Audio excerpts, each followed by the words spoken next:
Out here in Central Square as we await a Wednesday night thunderstorm. The wind is starting to pick up. We're out here at the race shop of Jordan Bennett. He has been to Can-Am twice, ran into a problem the first time, but his first actual race night was 1 week ago. And wouldn't you know it, he went out and didn't just win, but from what I understand, won by a pretty comfortable margin. Jordy Bennett joining us right now. How you been? Pretty good. Waiting this for a long time, so feels pretty good. What went wrong first week? Let's get the bad stuff out of the way. We got through hot laps and we broke a power steering pump, so there was fluid all over, and we thought we'd give it a chance in the heat race, and it didn't work out. They're hard to drive without power steering, so we finished, but we just loaded up and went home. It's not worth wrecking. No, and you said they're even harder to drive without power steering than a Sportsman. It's what you're used to because it's more locked down, you said, or something? Yeah, it's really heavy on the front when the wing picks up, so it's really hard to turn. You almost can't turn it, so it's I would have been a danger to myself and others, so I just packed it up. I know they've had having problems getting steering pumps for modified. So was there any problem getting one for this? No, they're available. Just whether you want to pay for it or not. Okay. Why? What percentage are they up versus before? I don't know what they were before, but they're pretty expensive versus our modified stuff. But okay. From what I hear, they rarely go bad. So my luck, Mm-hmm. So we just had it rebuilt, and I actually borrowed one. Sean Donoff let me borrow one, and so we got in last week, and then mine got rebuilt, and I just picked that up the other week. So beautiful. So tell me about it. How was it having power steering and being in a sprint car for the first time?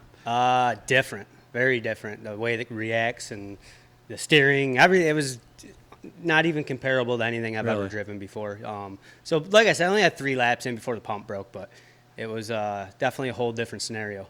Well, we were talking stagger before because like Sportsmen are in the 6, 7, 5, 6, 7. Is that about right? Range? Yeah, or with this our is bar more like cars 11, 12? Yeah, I ran 11 this weekend, so it's a big difference. And from what I hear, some people up there were like 13 and a half, 14, which I think was a little much for the bigger track, but they were running it. Okay, and I hear that unlike what you were doing before with that extra stagger, you're kind of steering right on the front stretch, and then when you go in, it kind of flings you into the corner a little bit. Yeah, it kind of just steers itself, which is kind of what I expected, but going down the straightaways, it also does whatever it wants too. So really? It was different. The Sportsman car, you can keep straight and it goes straight. This, you just kind of let it drift wherever it's got to go and try to maintain, I guess. A lot more action on the wheel, I would imagine, with your shoulders and your arms, right? In the corner, yeah, but as far as the straightaway, you just try to keep it straight. It's not a lot of sawing, just trying to move it as little as possible, right? Yeah, very very little movement. Okay. So how long did it take you to get the hang in the corner and really just sail that thing in there? We did a whole heat race and hot laps, and by the time we got to the feature, like lap 5, I was pretty confident, and then I was just going. So it's kind of fits my driving style, really, because I'm not an eggshell driver. I'm kind of a bonehead, so I just stomping it a little bit. Yeah, so it's just the faster you go, the better it hooks up, and the rest was history. I remember somebody early on told me to picture a raw egg between your foot and the gas pedal, and never to smash the egg. So you've gone through a lot of eggs I over would the smash years. it. Yeah, okay. Yeah. But isn't that kind of the way you're supposed to drive these anyway? Yeah, from what I hear, obviously we only got a crate motor, so it's different if I had something bigger, 360. I'm sure you'd have to pedal it a little bit more. I bet you would. As far as I'm concerned, with the crate engine, you're kind of just all out, But so you didn't lift much, huh? No, not much. I just kind of roll out of the throttle, didn't really use the brake, just kept adjusting the wing, and it worked out well for us. So I got the hang of it pretty quick, I think. So hopefully it wasn't a fluke, and I could maybe do it again. What he's talking about with the wing is you can adjust it forward or backwards. And since it was your first race, I mean, I've seen experienced people during the race get confused on which way to move the wing to get it to do what you're supposed to want it to do, right? Yeah, well, when we got to the shop, we actually just ran it and made sure, I've heard people getting confused, but it's, back is back, forward's forward. That's the way it is. So it's, hard to mess up. How much does it move? How many inches? Or do you know? I think it was like about 11. I got it. Oh, that much? Almost a foot? Yeah, huh? it's a big gap. So you can make up a lot of wind. And I would think moving it back, obviously more down force on the rear. So that does what? That tightens it up? Yeah. All the way through or out, or all the way through, really. You can even feel it down the front stretch. So okay, so if you're loose, you move the wing back. Right. And if you're tight, or if you're tight, if you're tight, you move it forward. Yeah. Okay. Yeah. How do you know how much you're moving it? You don't really until there's a caution because you can't really look up in them. There's not a lot of, especially with the new style Hans device I got, it doesn't really allow you to do a lot of movement. That's right. You can't just look up. Yeah.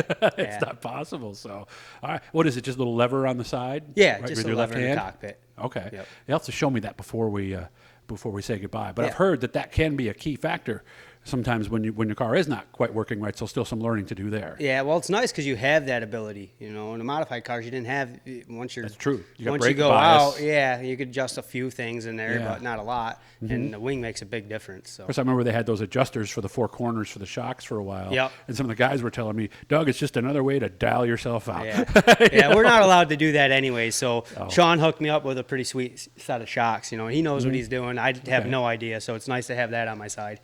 One thing that is a problem, and I caught something on the CRSA board today, tires are really starting to become an issue, aren't they? Yeah, they're super hard. I guess there's not really any to be had. A lot of the tires are already spoken for the ESS guys, especially the Speed Week, and they only really were allowing us a certain set, and they actually just opened it up this week so we can run like a H series or a D25 or something like that. What's the difference between H and a D? They're just more hard. It's like a Which is 300 or 400 for the modified guys. So it would last longer, Which essentially. one's harder? The D series. The D. Yeah, but we ran an HTC, and they're like a gumball, and I smoked it. Yeah, about 15 laps is all it lasted for me. Really? So, and that's the tire that's on there now that you yeah, showed me, right? I That's can't do that. pretty much maybe a heat race left, and right, that's it. that's about it. Yeah. So are we going to get to a point, you think? This is just pure speculation on my part. We're going to have to go to some kind of an open tire thing at some A point? lot you of think, places just to keep already racing? have. We're already at that point. Yeah, Yeah? a lot of tracks like CRS, whatever it is. Yeah, yeah. CRSA, Yeah, you had it. Whatever they have, they just opened it all up. So Uh-huh. I know some other tracks are originally like American Racer. They're doing Hoosiers and so forth. So I don't know what's going to go on in the future, but it doesn't really look that good. All right, so if you have some rear tires and maybe even some fronts, because you got to have some spares there. Right Right. now you don't. Right. So get a hold of Jordy or get a hold of me, and I'll get you a hold of him. Want to say thanks, of course, to Garofalo's Importing. It's grilling season, so make sure to go on up and check them out. And Swift Springs. I know the springs can be like a mystery sometimes, so obviously make sure to give Swift and 4-star transmission a chance to get your business. Any thank yous you want to get out? Yeah, lots. Absolute Property Services, first off. That's right there on the side, Yeah, without him, I wouldn't even be in a position I'm in right now. So he owns the engine and gave us this opportunity. So definitely want to thank him. Checkered Flag Collision, THC, my mom, my dad, my wife, my kids, obviously. My aunt, my uncle, they helped out. Friends of mine, Rick and Bev.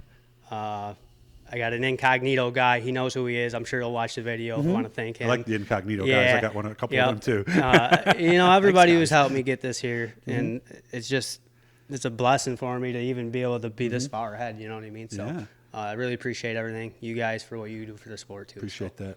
Again, if you haven't checked this out, they're crate engine sprint cars. They're just like a Sprint, except they got a crate with a carburetor on them instead of the fuel injection like the 305. So it's an affordable way to try one of these. And who knows, maybe we'll see Jordy up in a 360 sometime down the road, huh? Yeah, I would like to say so, but we'll see. Yeah, get the hang of this thing first. So thanks for having us out, man. We're going to have a cold beverage to celebrate his win right after this. So and we'll see how that storm does by the time it gets here. Good to see you again, and have fun this Friday, man. Yes, Thank sir. you. Thank you.